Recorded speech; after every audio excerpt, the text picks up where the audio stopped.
following program is brought to you by Cloudcast Media, a podcast leader in developing shows to elevate local brands, local stories, and local storytellers. Cloudcast, bringing ears and minds home.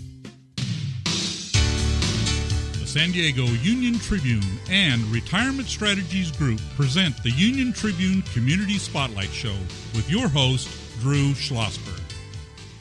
I'm Drew Schlossberg of the San Diego Union Tribune, and we are thrilled to have in the studio with us today Katy Sperry. She is the Director of Marketing and Operations for the Torrey Project. So, Katy, thanks for coming in. Thanks for having me, Drew. It's great to be here. Oh, I appreciate you doing that. So talk about the Torrey Project. What is it? What's the mission? When did it start? How long you've been involved? And then we'll see if we can get our listeners engaged. Great. Well, that's a lot to cover, but I'll do my best. Please. So Torrey Project is a fairly new nonprofit organization. We launched here in San Diego, California in February of last year.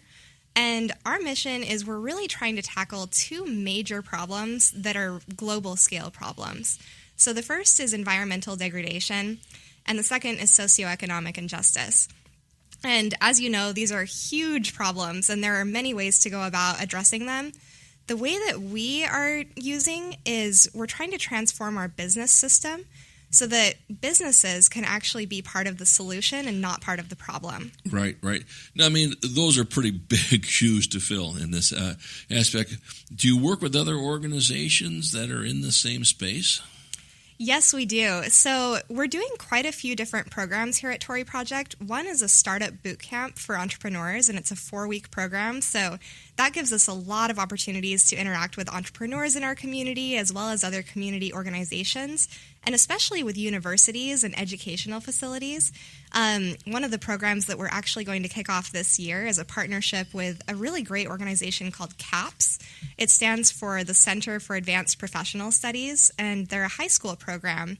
And so we're going to be inserting a curriculum into the high school program, teaching these students a better way of doing business.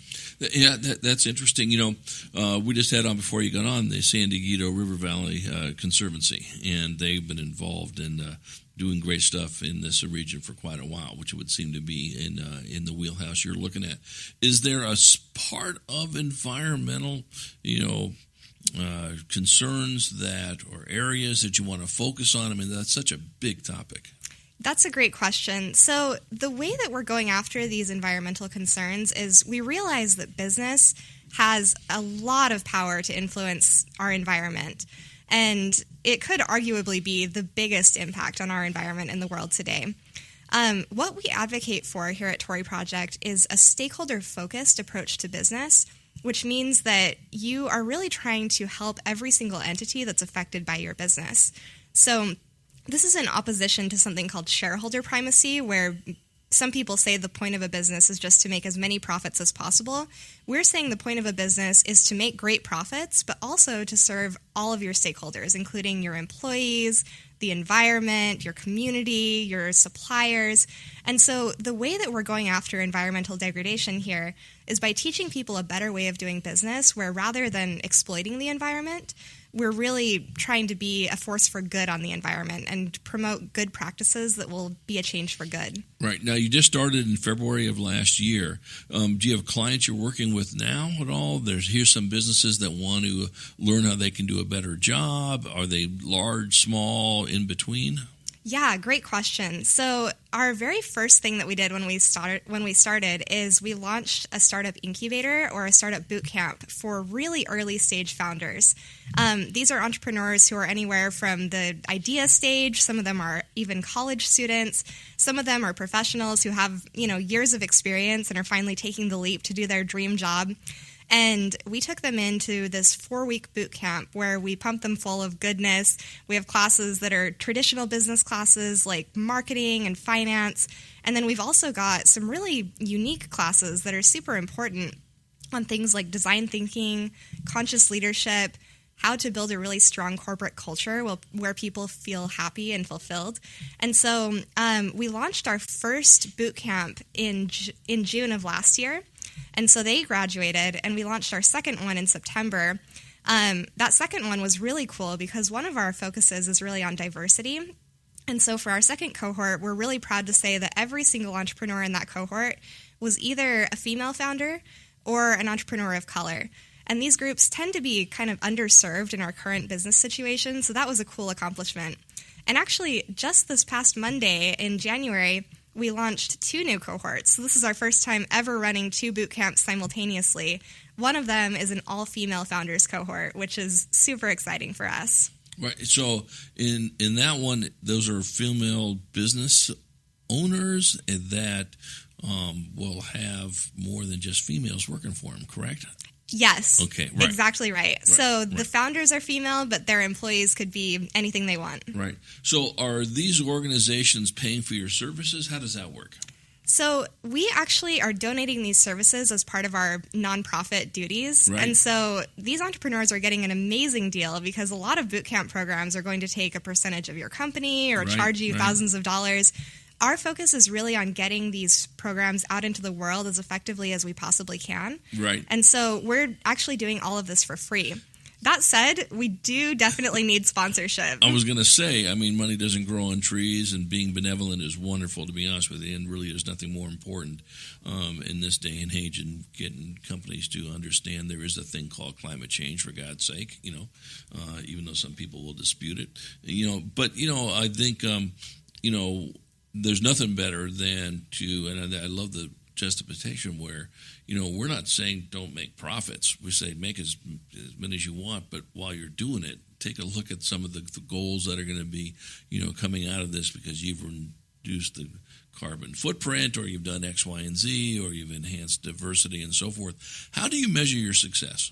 Great question. So we have a few different ways of measuring our success. Right now, because we're in very early days, the main program that we have going is the Startup Bootcamp. Right. And so we're measuring the number of entrepreneurs who have graduated from our bootcamp. We're following up with them to see how their companies are growing afterward. We're really excited to see, when will the first one become a certified benefit corporation? We have one that has already applied for that status and is pending right now. Nice. And we're going to be watching to see when do they hire employees and what kind of impact do they have.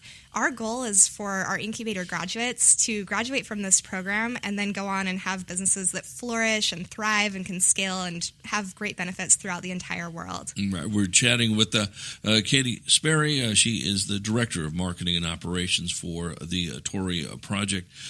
So are you working with groups that are somewhat in the space, maybe indirectly Lead San Diego or working with the Economic Business Development Corporation, say EDC, or working with Connect up in UCSD?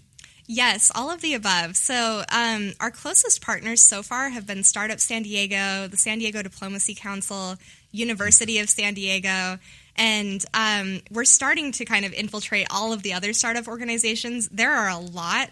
Yeah, there are. And it's really exciting to see how many people are working on this problem here in San Diego. Well, it's funny. I think I had on the San Diego Diplomacy Center on our show a while ago, and which I thought was a very interesting name. And how long have they been in business? I'm not sure about that. Because I think they're relatively new also. Again, we've been doing this our show for 12 years on this, but I remember the name caught me, and I said, boy, we need a lot more of that in this day and age, and so forth. So the grants, are you writing for sort of federal grants? Are you writing for foundation grants, local grants, sponsorships from corporations? Yeah, all of the above. The main thing that I think might be interesting to your listeners is, let's say one of your listeners is a business owner that might be interested in sponsoring a cohort of Torrey Project. You can actually sponsor a cohort, which means you put your company's name on the Torrey Project Bootcamp. And you can even send members of your staff to help us teach the classes. You can do that for as little as $25,000. Right. So it's a huge impact that people can make for not very much money. And I'd love to talk with people more about that. So feel free to reach out. And how do they get a hold of you? They can get a hold of us through our website. It's torreyproject.org, Torrey project.org. And why was Torrey chosen? Why was that name chosen? So it's based on Torrey pines. I'm sure you've done some hiking in that beautiful national park. We were just talking about the rattlesnakes in that area, by the way, literally before you got on the air. Yeah. No, it's a beautiful place to walk and the beach and so forth in this. And, like almost anything in this great region of ours, we have a lot of environmental groups that come on, whether it's San Diego River Valley Conservancy right before you came on, Katy, or Living Coast Discovery Center, or on and on and on. Tijuana, estuary and all that business. We need to embrace this beautiful region we're in. We're unique, as you know, preaching to the congregation here, on so many things. And when you lose, this environmental, largesse we have, and it's not coming back. Yeah, it's so true. So let me ask you, it's 5 years from now. We have a minute and a half before we go for a break. Where would you like to see Torrey Project go? Great question. So right now we're still in early stages. We've got our boot camps and we're working on scaling them. So we've done 2. We're doing 2 more right now, and we're hoping to do at least 3 more by the end of this year. This year, we're hoping to launch this partnership with CAPS so that we can enter these high school programs and teach a curriculum designed to create better business leaders. So we're likely going to launch that here in San Diego for our pilot. And then afterward, probably next year, we hope to scale that throughout all of their CAPS high schools in the U.S. So that would be, 32 high schools that would now have our program. Right. After that, we're hoping to launch an Accelerator, which would be a 4-month program that the most promising graduates of our startup bootcamp can go into to keep progressing with their business. And then probably after that, the next step would be to actually build out a fund of capital where we can start investing in these companies that go through our boot camp and our accelerator, and also ones who are coming from other sources. But we're looking for companies that have power to change the world and also to make a profit. Right. And, of course, that comes from CEOs and boards that understand how important this is, not only for the sustainability of the business, but also for the communities that they're in. We're going to be right back with Katy Sperry, Director of Marketing and Operations for the Torrey Project. I'm Drew Schlossberg. You're listening to another edition of Community Spotlight Show here on Cloudcast Media Radio.